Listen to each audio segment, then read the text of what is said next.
उसमें आपको खुश आमदीद। अपोजिशन इत्तिहाद की पहली मीटिंग पटना में हुई थी और दूसरी मीटिंग बेंगलोर में अपोजिशन इत्तिहाद का मुख्तसर नाम इंडिया रखा गया।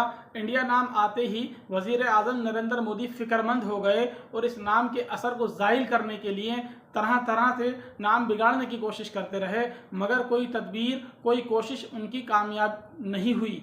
31 अगस्त से इंडिया इत्तिहाद का तीसरा इजलास मुंबई में शुरू हो गया। नरेंद्र मोदी ने इजलास से एक रोज़ पहले रसोई गैस की कीमत में 200 रुपये की तखफीफ कर दी, ये कहकर कि ये बहनों के लिए रक्षाबंधन का त्यौहार का तोहफा होगा। हालांकि 9-10 साल में एक त्यौहार नहीं बल्कि रक्षाबंधन 9-10 त्यौहार हुए और वज़ीर आज़म को बहनों के तोहफा देने के बजाय बहनों की बेइज्जती, इस्मत दरी के बेशुमार वाक़यात रोनमा हुए और हो रहे हैं। बहुत सी ऐसी इस्मत दरी के वाक़यात का ऐसी इस्मत दरी हुई जिसका ताल्लुक बीजेपी के लीडरों से है। हद तो यह है कि जो लोग इस्मत दरी के वाक़यात में मुलव्विस हैं उनको राहत दी जाती है और उनकी रिहाई का बंदोबस्त किया जाता है। गुजरात की बिल्किस बानो की इस्मत दरी करने वाले और उनके ख़ानदान के कई अफराद को कत्ल करने वालों की जल्द रिहाई की कोशिश की गई कि वो अच्छे किरदार के कैदी साबित हुए। कश्मीर के एक कमसिन बच्ची के साथ जिन लोगों ने इस्मत दरी की और कत्ल किया, उनकी रिहाई के लिए बीजेपी एमएलए और वज़ीरों ने सर धड़ के बाजी लगा दी। बेशर्मी और बेहयाई की बात तो यह है कि बीजेपी के तर्ज इम्तियाज़ बन गया। पहलवान औरतों के साथ उनके एमपी ने जो नाजेबा और नारवा सलूक किया है, उसकी मुदाफ़ात के लिए भी मरकज़ी व रियासती दोनों हुकूमतें आज तक कोशा हैं। जंतर मंतर पर पहलवान औरतों की भूख हड़ताल और एहतजाज भी बीजेपी की बेहया अफराद को हिला न सका। कई महीनों के बाद सुप्रीम कोर्ट की हिदायत पर बेहया एमपी ब्रजभूषण के खिलाफ एफआईआर दर्ज कराई गई। दिल्ली पुलिस ने इस एमपी की ज़मानत के हक और मुखालफत में खामोश रहे और आसानी से मुजरिम की ज़मानत हो गई। मणिपुर में 2 ख़वातीन के साथ जो कुछ हुआ उसे लफ्ज़ों में बयान करना आसान नहीं है। इन्हें नंगा करके उनका परेड कराया गया और उनमें से एक को कत्ल किया गया और एक को मुर्दा नीम मुर्दा छोड़ दिया गया। मणिपुर की पुलिस ने दोनों ख़वातीन के खूनखार इंसान नुमा हैवानों के हवाले कर दिया था। हैवानों के खिलाफ न कोई कार्रवाई दर्ज हुई और न कोई एफआईआर कराई गई। जब इस वाक़या का वीडियो वायरल हुआ तो एफआईआर दर्ज कराने की नौबत आई और कुछ लोगों को हिरासत में लिया गया। 3-4 महीने तक मोदी जी खामोश रहे। पार्लियामेंट के बाहर मुश्किल से 6-7 मिनट बोले और पार्लियामेंट के अंदर भी 2-3 मिनट मजबूरन बोले। आज वो उनको बहन कह रहे हैं और उन बहनों के लिए राखी बंधन के त्यौहार पर तोहफे दे रहे हैं।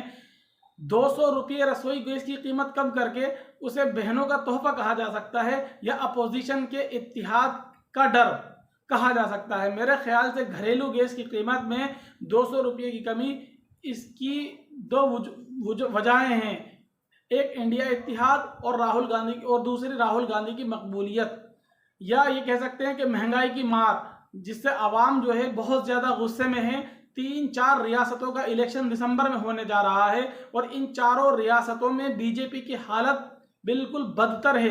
बीजेपी के अंदर से और बाहर से भी नरेंद्र मोदी और अमित शाह को ये बताया गया होगा कि महंगाई से गुस्से को कम करने के लिए कुछ ना कुछ करना ज़रूरी है। हालांकि पब्लिक उन 200 रुपये से किसी तरह भी खुश नहीं होगी, क्योंकि जो रसोई गैस मोदी जी हुकूमत से पहले 400 रुपये में दस्तयाब थी, वो 2023 में 1100-1150 रुपये में दी जाती है। और ये सब इंडिया इत्तिहाद के खौफ और इलेक्शन में पसपाई के डर से किया जा रहा है और इसे रक्षाबंधन से जोड़ना एक मजाक के सिवा कुछ नहीं, और वो भी अपने आप से मजाक उड़ाना है। बीजेपी को ना कभी महसूस हुआ है और ना महसूस होने का इम्कान है, क्योंकि बेहयाई और ढटाई बीजेपी की सिफत और अलामत बन गई है। बीजेपी और संघ परिवार वाले मुसलमान मर्द और औरत दोनों के खुले दुश्मन हैं। अचानक मुस्लिम ख्वातीन से रक्षाबंधन के मौके पर अपने हाथों पर राखी बंधवाने का ख्याल आया। मुंबई में इंडिया इत्तेहाद का इजलास कामयाब हो गया।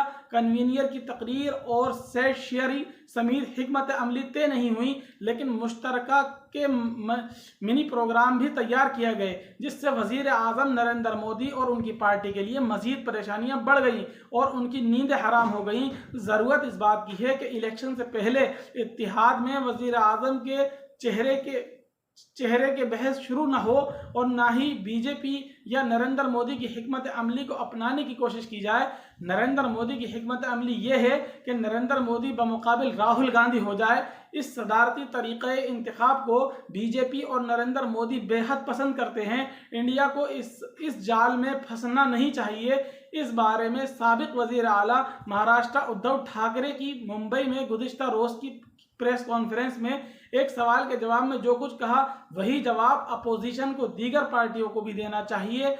जब एक रिपोर्टर ने अपोजिशन के वजीर आजम के चेहरे के बारे में सवाल किया कि कौन वजीर आजम होगा, तो उद्धव ठाकरे ने जवाब देते हुए कहा कि यह सवाल बीजेपी से करना चाहिए कि नरेंद्र मोदी के अलावा वजीर आजम के लिए कोई दूसरा चेहरा है। इंडिया इत्तेहाद में तो कई चेहरे हैं, किसी भी चेहरे को पसंद कर लिया जाए। ये जवाब इसलिए सही है कि जनता पार्टी ने इलेक्शन से पहले इंदिरा गांधी के मुकाबले में किसी चेहरे को पेश नहीं किया था। आसानी से मोरारजी देसाई को वजीर आजम बना लिया गया। इसी तरह जनता दल के इलेक्शन से पहले किसी को राजीव गांधी के मुकाबले में सामने नहीं लाया गया था। इलेक्शन के बाद आसानी से VHP सिंह को वजीर आजम के ओहदे के लिए मुंतखब कर लिया गया।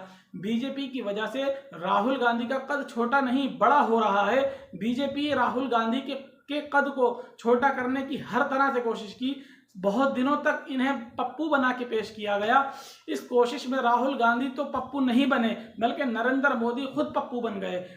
तृणमूल कांग्रेस का 16 बयान मुकर्रर हुआ मल्होत्रा ने पार्लियामेंट में कई बातों का हवाला देकर एक बार नहीं कई बार सवाल किया कि पप्पू कौन है, और उनका इशारा नरेंद्र मोदी की तरफ था कि वो अपने कामों और हिमाकतों की वजह से पप्पू बन गए हैं। राहुल गांधी को ईडी के जरिए भी दबाने और मजबूर करने की कोशिश की गई, यहाँ तक कि उन पर मुकदमे करके उनकी पार्लियामेंट की रुकनीयत को ख़त्म कर दिया गया और उनको उनके बंगले से महरूम कर दिया गया। हर तरह के दबाव के बावजूद राहुल गांधी न झुके न रुके, बल्कि कदम आगे बढ़ाते गए और अपने अज़्म व हिम्मत के भरपूर सबूत देते रहे। भारत जोड़ो यात्रा से उनके अज़्म में मज़ीद इजाफा हुआ और उन पर मुकदमा करने पर उनकी हिम्मत मुतज़लज़ल नहीं हुई, बल्कि पहले से भी ज़्यादा उनका अज़्म और यकीन बढ़ गया। पार्लियामेंट में उन्होंने जो 15 मिनट की तकरीर की, वो नरेंद्र मोदी के 2 घंटे 13 मिनट की तकरीर पर भारी पड़ गई। राहुल गांधी की तकरीर को नरेंद्र मोदी के मुकाबले में ज़्यादा लोगों ने सुना और देखी। हालांकि पार्लियामेंट में 15 मिनट की तकरीर में राहुल गांधी का चेहरा सिर्फ 4 मिनट स्क्रीन पर दिखाया गया, जबकि वजीर आजम नरेंद्र मोदी की लंबी चौड़ी तकरीर के दौरान कैमरा उनके चेहरे से हटा ही नहीं। दोस्तों, इस रिपोर्ट पर आपकी क्या राय है, प्लीज़ कमेंट में ज़रूर बताएं और चैनल को सब्सक्राइब करना ना भूलें।